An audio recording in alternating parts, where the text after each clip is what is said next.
Yeah, I think you talked about infrastructure and technology and the need for real-time monitoring and everything. Absolutely, I think fantastic, and I agree with most of it. I want to draw your attention on another topic, right? If I go back to past, right, and we learn from history, if you look at any act or any law passed in India, right, or anywhere in the world, a law has always been formed, followed by a social movement. That's how a reform is done. And that has been the case across many issues. Today, we are at a point where probably the public market investments or stock market or mutual funds are where it is. Nifty has just hit the highest mark. All of this is probably because of years of campaigning, years of social reform, years of institutions getting created like Amphi. Do you see something like that emerging? Do you see something like that emerging in the case of digital banking, in the case of banking, in case of financial inclusion?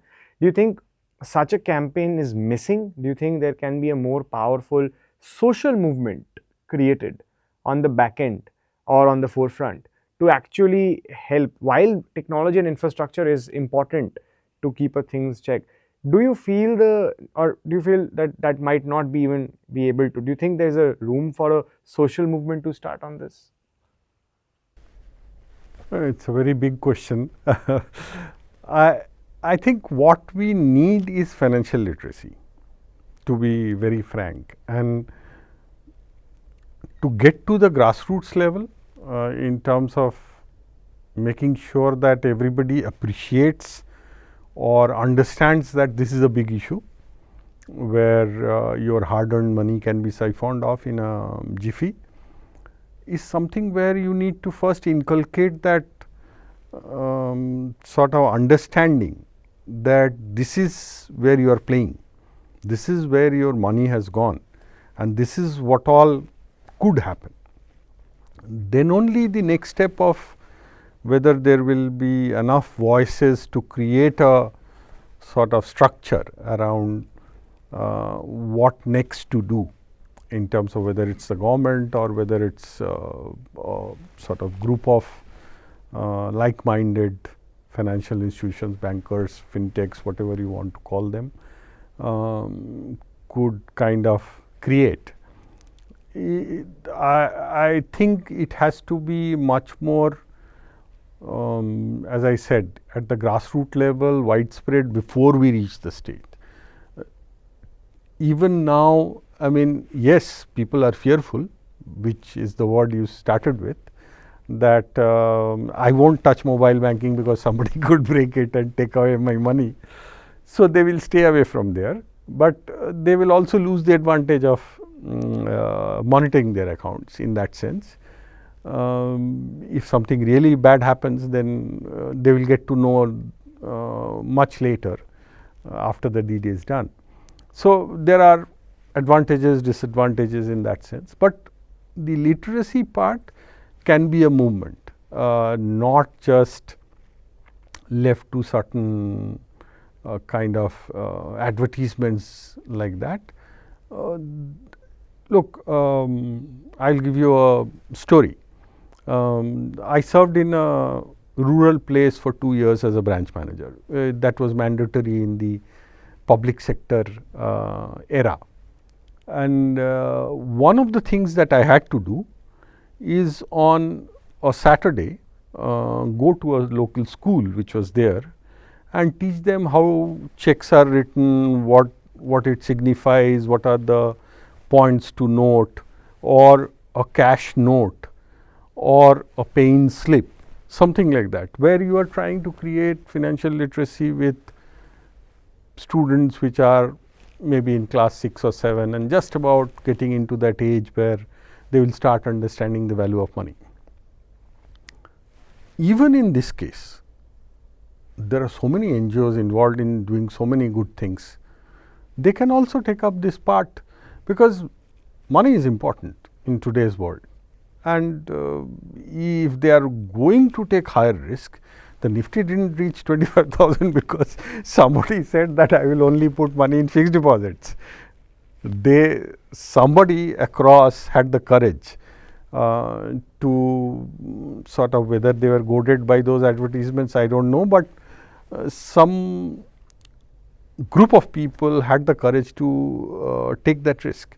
And when you know that you are going to take that risk at some point of time, it's better to be literate in terms of what are the pitfalls around that. And it has to be a social revolution, because this is not going to go back. I mean, there is no chance in a hell that digital banking will get rolled back, or things will become easier to understand or comprehend. It will develop some more great products and features which people will have to transact, and their money would be involved in that. So, thanks for that insight on financial literacy. And, you talked about how it's very important as a social movement to bring it up.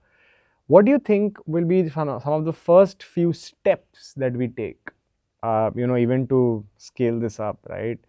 Do you think there's a need for bankers to come up? Do you think there's a need for fintechs to come up? Do you think there's a need for the normal common man to come up? Do you think there's a need for celebrities?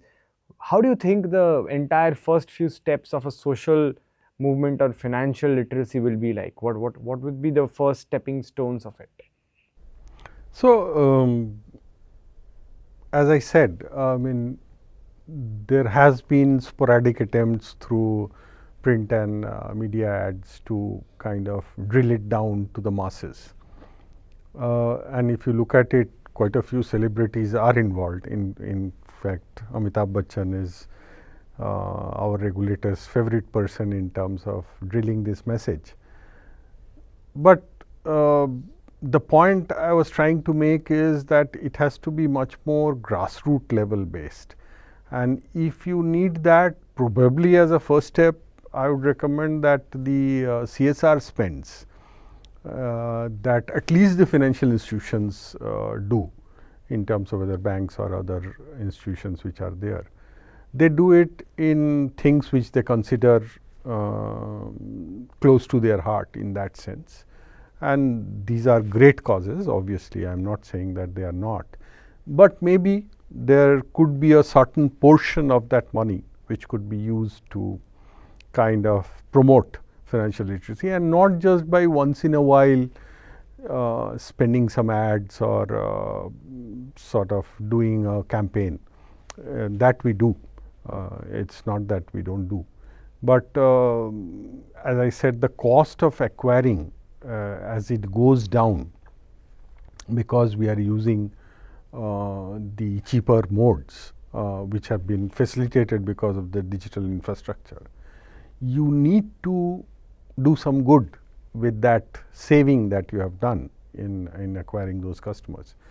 And you probably made that point a few questions back in terms of cost of doing that business. So, a certain cost of that could be allocated in terms of promoting literacy in a much more grassroots level. And when I say grassroots level, it means there are multiple modes which have been used in the past. So, how you kind of get the attention will vary based on where you are doing it, the location, the social strata, what are the issues which click there. And that can be done on a mass scale through any of these NGOs or others which are involved in those places. And it's important. It's important, as I said, because if we want to grow to the third largest economy in a very short time, there will be enough money on the table to make sure that at least financial illiteracy is not the reason that somebody is losing out. And mostly these will be people who are probably not fitting into that bracket which is exposed to a lot of things, and you need to make a special effort for that. I think that opens up very interesting thoughts in my mind. And, I'll take two of your points that you mentioned. One was CSR, right? And second was you mentioned this branch manager going to the neighborhood villages and being able to take classes even at a school or a college or a gram panchayat level, saying this is how things happen, right? Uh, do you think that there could be a way to probably, and what rather my question would be, what would you think that should be the first stepping stones to imagine this? How would banks actually, do you think banks proactively taking that step themselves, or do you think there needs to be more proactive participation from the social sector or from the ecosystem, fintechs, to create a platform where banks can come and happen? Because as you, again, going back to your point, being in that order and stability, there's room to innovate is less. So do you think there could be a room for some kind of innovation coming in terms of actually channelizing and enabling the story of financial literacy out here? Absolutely. I mean, see, I don't know how it will kind of play out, but a certain portion of it, at least in the start, has to be forced. And in India, that's one of the ways to start off. It's not very easy for people to kind of justify a cost for a social cause, especially if they are in the private sector and with profit targets. So, to some extent, I think it has to be forced through some regulations in the initial phase at least. But I am very sure that once that starts getting the desired results, and you see success matrix for that in terms of some of these parameters going down as a percentage or whatever, I think people will then will participate more kind of willingly in that sense. And it has to play out as a enabler for the society to grow. It cannot be that it is something extra being done. And if you see how maybe the FMCGs promoted products in the rural hinterland. Now, I mean, you look at the prices, generally everybody is concerned the rural demand is not picking up. Why are you so concerned? Because there is a substantial stake in that. And the same thing has to happen in terms of widening this base. It cannot be restricted to only people who see it in the print media or the TV ads and all. It could be done through a sort of nukkad nataks, which is a very effective medium, by the way, to popularize a sort of cause in the rural hinterland, and it happens across. So, it's not that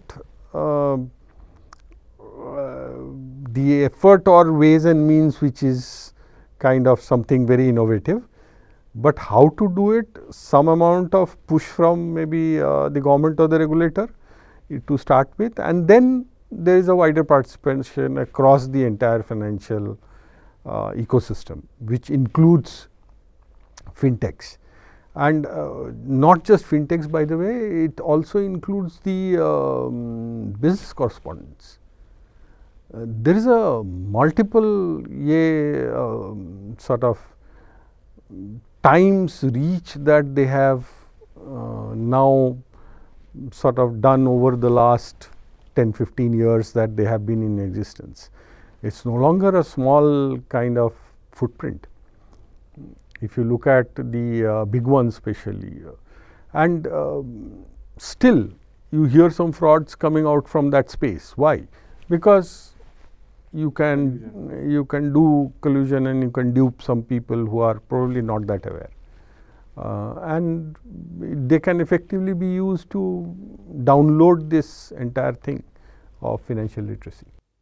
I think on that note, I think somewhere as a first step, as an ecosystem, we are thinking of creating a platform with relevant people in the ecosystem saying FinSecure India, where the goal of the imagination is a sustainable, safer financial inclusion.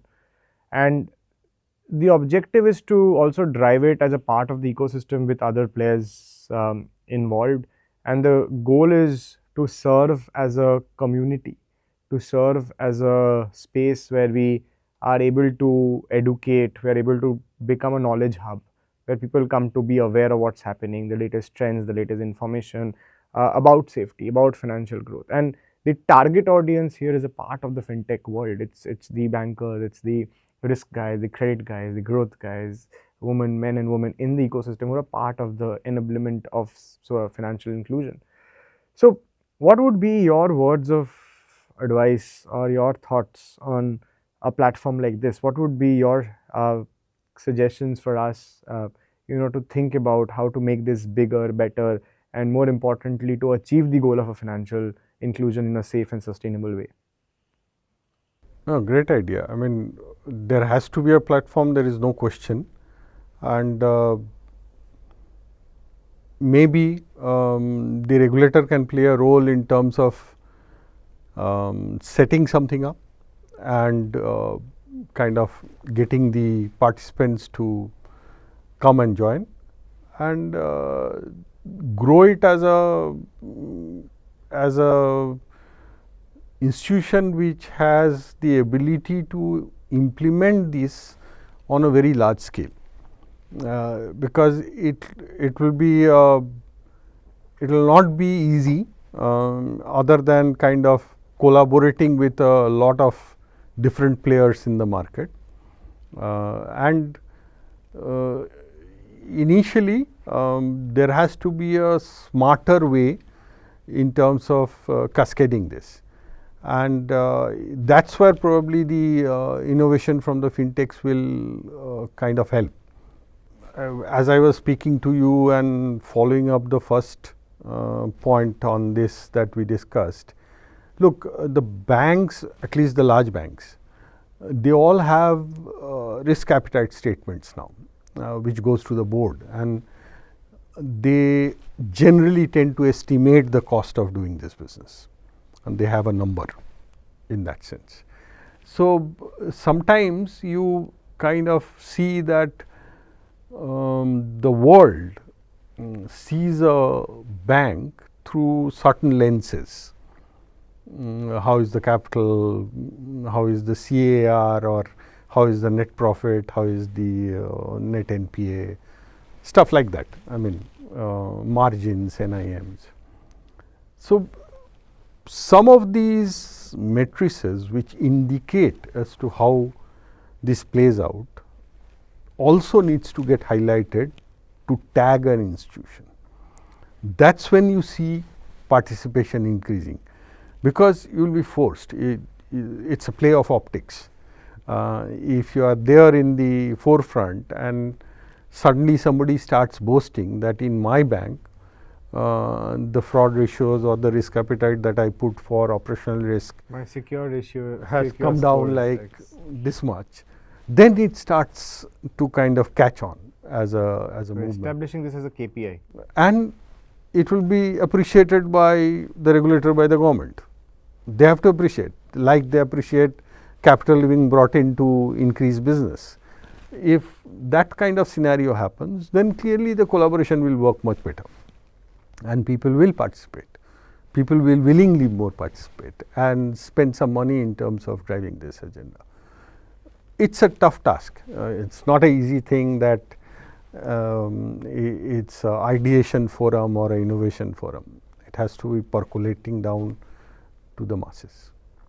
That is the challenge. So, firstly, thanks for sharing those insights. And I think we talked about financial literacy, we talked about advocacy for financial inclusion, keeping in mind safety. We talked about possible coming together of CSR, responsibility from fintechs and an ecosystem and a regulator to come in.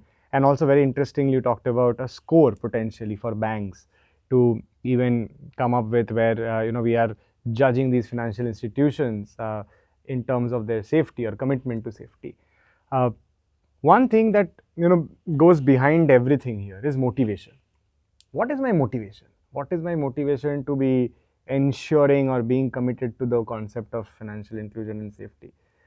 When we talk about motivation, so we are in our community, we are looking at people in the banking fraternity, in the tech infra fraternity, in the entire fintech ecosystem. They could be folks in credit, folks in growth, in risk, in tech. The objective is there has to be at the end of the day an individual motivation. There has to be a individual aspiration. There has to be an individual caution, right? What would you suggest, or what would be your piece of advice or caution or thought in terms of people in this ecosystem who are a part to look forward to a safe and sustainable financial inclusion? Big one. Everything that we do in life usually we tag with a purpose, and in this case it's about leaving the society more empowered than they were before.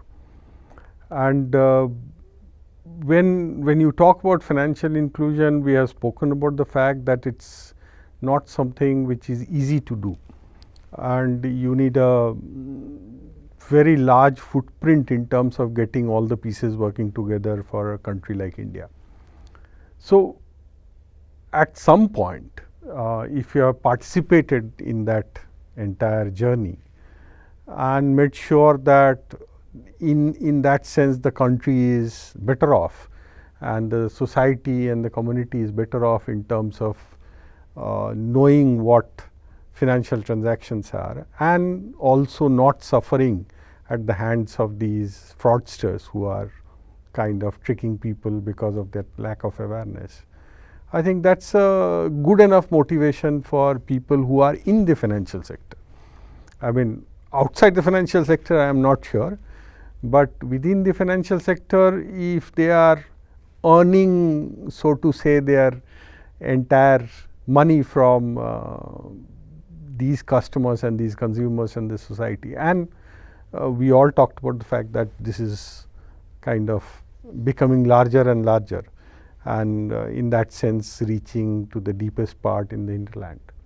I think it's a good enough purpose to have, to make sure that this community that we serve and earn our bread from is financially that much stronger in terms of both understanding the ecosystem as well as taking steps to mitigate. No, wonderful. I think thanks for that. And I think summarizing it in that last line, right? I mean, we give back to those who we earn from, right? And the idea is maybe that ecosystem has to become stronger and safer as we look towards a sustainable growth. Thanks for coming in. Thank you for sharing your insights, and it was a pleasure speaking to you. Thank you, Rajit.